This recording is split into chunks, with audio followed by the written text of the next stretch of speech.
मेहता का उल्टा चश्मा।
चलो बाहर, चलो बाहर, चलो जल्दी।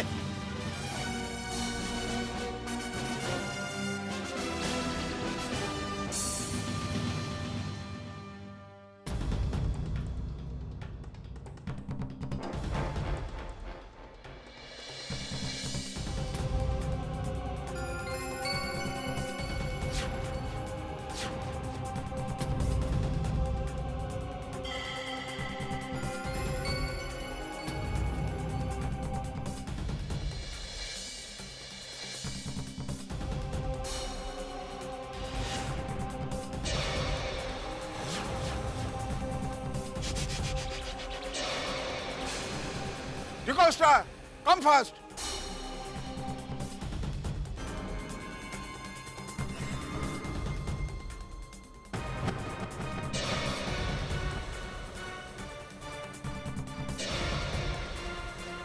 क्या हुआ? What happened, sir? क्या चल रहा है? What happened, sir? What happened, कुछ sir? नहीं हुआ। जवाब दो। What did you do, sir? Speak. देखो आप लोग इनसे दूर खड़े रहिए। चलो क्या बात कर रहे हैं? चलो चलो बाजू उठो, चलो उधर जाओ, साइड में हो जाओ, चलो चलो चलो चलो चलो साइड में हो जाओ, उधर खड़े रहो। चलो क्या किया मेरे बेटे ने? क्यों हथकड़ी पहनाई इसको? आपने हमारे सन को क्यों अरेस्ट किया? ये हमारे बच्चों को क्यों पकड़ा इन लोगों ने?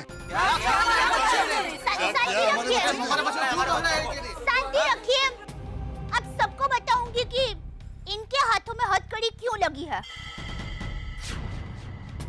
क्योंकि आपके इन बेटों ने किसी की बहन के साथ छेड़छाड़ की है।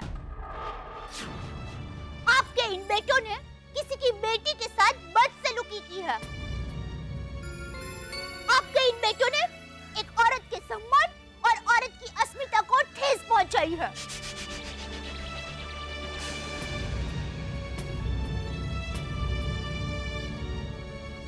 नहीं नहीं, ऐसा नहीं हो सकता। हमारे बच्चे ऐसा कर ही नहीं सकते।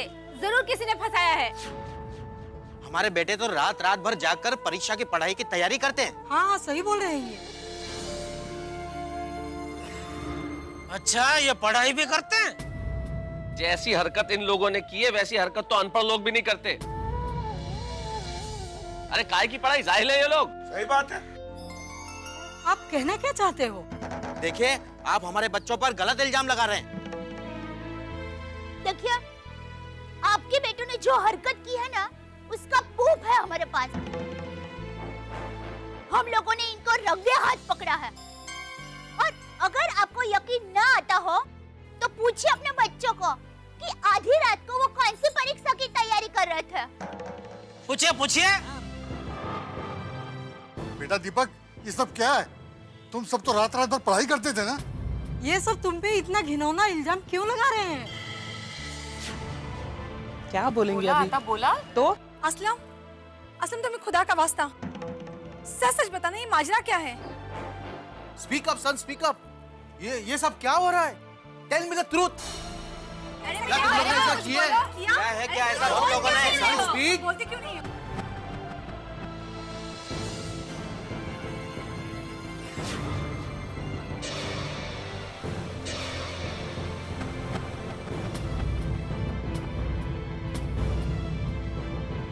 हम लोग ने तुझे पाल पोस कर इसलिए बड़ा किया कि तू किसी की बहू बेटी के साथ ऐसा व्यवहार करे। तूने आज ऐसी घिनौनी हरकत करके अपने माँ के मुंह पे चाटा मारा है। कल को अगर तुम्हारी बहन के साथ कोई ऐसी छेड़खानी करता तो तुम्हें अच्छा लगता? तो अरे बचपन से क्या यही सीख दी थी हमने तुझे?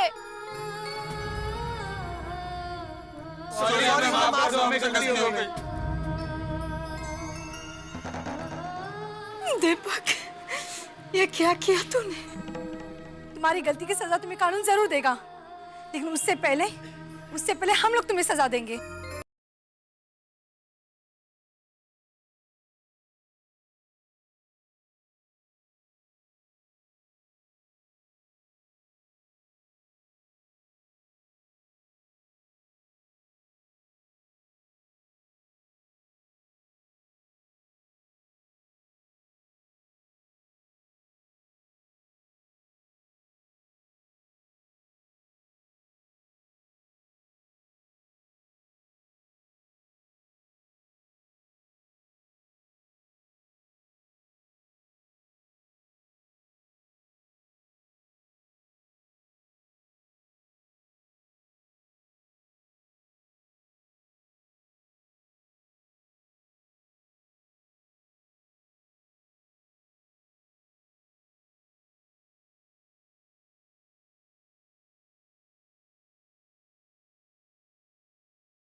तुम लोगों को सजा तो मिलेगी, क्योंकि तुम समाज के गुनहगार हो, इंसानियत के गुनहगार हो और इस देश के भी गुनहगार हो। ले जाओ ले जाओ ले जाओ ले जाओ हमारे से ले जाओ। सावन कदम ले चलो ने, चलो चलो चल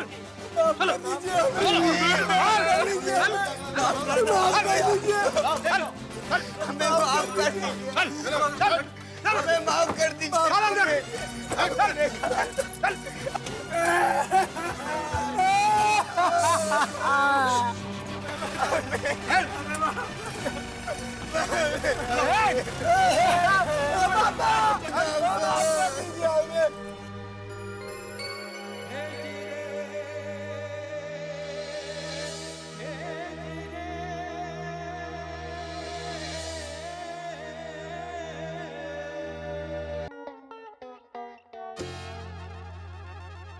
अरे दया चाय ला। ना लिया जेठिया। हाँ बापू जी। जेठिया, ये मिशन साफ सफाई में तूने बहू का साथ देकर बहुत अच्छा काम किया। बापू जी, सब आपके संस्कार का असर है। हाँ लीजिए चाय। आप हाँ बापूजी, आपको चाय दूं? नहीं बहू, बहू सच में आज मुझे तुझ पे भी बहुत गर्व हो रहा है। तूने जिस हिम्मत और बहादुरी से उस बेचारी अकेली अनजान लड़की को अपने पर हुए हमले के खिलाफ आवाज उठाने के लिए जो तैयार किया, वो दाद देने जैसी बात है। थैंक यू बापूजी। पर एक नारी होने के नाते मेरा कर्तव्य था कि उस पीड़ित लड़की को मैं हौसला दूं, हिम्मत दूं और उसके डरे हुए आत्मसम्मान को अपमान के विरुद्ध लड़ने के लिए जगाऊं। सच में दया कि तूने हिम्मत की और तेरी हिम्मत को देखकर हम सब में हिम्मत आई। और तो और बापूजी, हमारी हिम्मत और सच्चाई को देख के वो लड़कों के माँ बाप और भारत नगर वालों में भी अन्याय के खिलाफ लड़ने की हिम्मत आ गई। उन्होंने भी हमारा साथ दिया। बोलो। हाँ। ऐसा ही होता है जेठिया, जब कोई एक व्यक्ति हिम्मत करता है तो फिर उसके साथ दूसरा व्यक्ति जुड़ता है, फिर उसका परिवार उसके साथ जुड़ता है, फिर और परिवार, समाज और फिर धीरे धीरे पूरा देश उस अभियान में जुड़ जाता है। समाज में बदलाव और क्रांति की शुरुआत ऐसे ही होती है। बिल्कुल सही कहा बापूजी आपने। और बहू ने मिशन साफ सफाई का अभियान चलाकर उन लड़कों को जो अनोखी शिक्षा दी है, उससे तू देखना हमारे समाज के उन सभी आपराधिक मानसिकता वाले और सामाजिक तत्वों को बहुत ही अच्छा संदेश मिलेगा। बापूजी, मैं तो कहता हूँ अगर हमारे देश में सब लोग अपने अपने एरिया में या मिशन साफ सफाई का झाड़ू घुमाए ना, तो मुझे पूरा विश्वास है कि हमारे देश में कहीं भी किसी भी लड़की के साथ छेड़खानी का हादसा नहीं होगा। बराबर। मैं तो भगवान से प्रार्थना करता हूँ कि हमारे देश के कोने कोने में हर स्त्री का सम्मान हो, सभी लोग औरतों की इज्जत करें। टप्पू के पापा, मेरी माँ हमेशा कहती है, अत्याचार और अन्याय के विरुद्ध लड़ने में तुम चाहे अकेले क्यों न हो, हिम्मत से आगे बढ़ना चाहिए और अड़ग होकर चलते रहना चाहिए, क्योंकि सच्चाई और अन्याय के विरुद्ध लड़ने वालों के साथ हमेशा भगवान के आशीर्वाद होते हैं और जहाँ सच्चाई की रोशनी होती है, वहाँ बुराई का अंधेरा हमेशा हमेशा के लिए मिट जाता है। वाह, तेरी माँ की बातों में बहुत रोशनी होती है। माँ तो माँ है, माँ की बातों में रोशनी का भंडार है। वो तो है। अच्छा जेठिया, ये शनिवार को तू क्या कर रहा है? बस रोज की तरह देर से उठूंगा। अरे क्या देर से उठूंगा, जल्दी उठूंगा, चाय नाश्ता करूंगा, दुकान जाऊंगा और फिर धरती नो छेड़ो घर, शाम को घर वापस आ जाऊंगा। पर आप अचानक मेरा टाइम टेबल क्यों पूछ रहे हैं बापूजी? वो जेठिया, अभी मुंबई में एक नाटक चल रहा है, भामाशाह। ये देख। हाँ, ये जार खबर देखी मैंने बापूजी। हाँ, तो ये भामाशाह नाटक मुझे देखना है। अरे अचानक नाटक देखने का मन हो गया बापूजी? अरे भामाशाह पे नाटक है। जेठिया, तुझे पता है भामाशाह कौन थे? अरे पता है कि नहीं पता है? नहीं पता बापूजी। जेठिया, महाराणा प्रताप के जमाने में भामाशाह हमारे जैन समाज के बहुत बड़े व्यापारी थे। वो जैन समाज के व्यापारी थे, उन पे नाटक है? हाँ, तो तुझे पता है जेठिया, हल्दी घाटी के युद्ध के बाद मेवाड़ राज्य और हमारे देश को बचाने के लिए भामाशाह ने अपनी सारी संपत्ति महाराणा प्रताप को चढ़ावे के तौर पर दान कर दी थी। और उस जमाने में उस संपत्ति की कीमत तकरीबन 100 करोड़ थी। ओहो, क्या बात कर रहे हैं बापूजी, उस जमाने में 100 करोड़? हाँ, ये तो मुझे पता ही नहीं था। हाँ, मुझे भी नहीं पता था। अरे इसीलिए हमें ये नाटक देखना चाहिए और जानना चाहिए कि हमारे जैन समाज में भामाशाह जैसे ऐतिहासिक महापुरुष हो गए हैं, जिन्होंने हमारे जैन धर्म और उसकी संस्कृति को बचाने के लिए अपना तन मन धन सब न्यौछावर कर दिया था। बिल्कुल बापूजी, यह नाटक तो हम सबको देखना चाहिए। मैं अहमदाबाद माँ को फोन करके ये नाटक देखने के लिए बता देती हूँ। अरे दया, अभी ये नाटक के शो मुंबई में हो रहे, जब ये नाटक अहमदाबाद जाएगा ना तभी फोन करके बता देना माँ को और पूरी पोड़ को। हाँ हाँ हाँ, बराबर। बापूजी, नाटक की टिकट मैं बुक करवा देता हूँ। हाँ, ठीक है, चल। किधर? अरे मैं अपने कमरे में जा रहा हूँ। अच्छा अच्छा, तो मैं भी बस दुकान निकल ही रहा हूँ बापूजी। तो चल। आप चलिए, वो रुमाल पैकेट में लेके निकलता हूँ फिर। ठीक है, जय जिनेंद्र। जय जिनेंद्र। टप्पू के पापा, आपने झूठ क्यों बोला? पैकेट और रुमाल तो आपके पास ही है। मेरी झांसी की रानी, बापूजी को झांसा देने के लिए झूठ बोला। अच्छा, तो इस झांसी के पीछे आपका कौन सा झांसा है? अरे मेरी अहमदाबादी हिरणी, झांसा एकदम नेक है।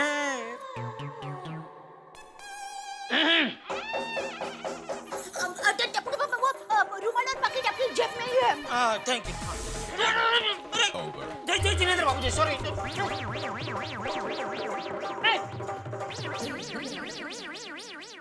बाबू चक कहीं का।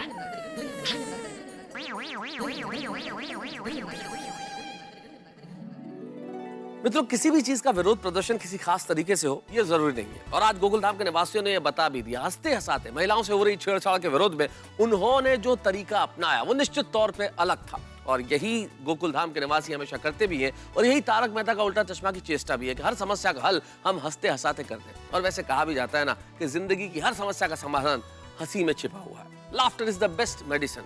हंसी एक ऐसी दवाई है जिससे जिंदगी की कड़वी से कड़वी सच्चाई आप इस तरह से हजम कर सकते हैं जैसे हलवा। और यहाँ गोकुलधाम की हर चीज में हंसी और ठहाकों का विटामिन होता है जिसे आप लेते रहते हैं। और मित्रों, अब तो दुनिया भर के डॉक्टर्स ने भी ये कहना शुरू कर दिया है कि भाई कोई भी स्ट्रेस हो, कोई भी तनाव हो और कोई भी समस्या हो, देखते रहिए तारक मेहता का उल्टा चश्मा मेरे साथ।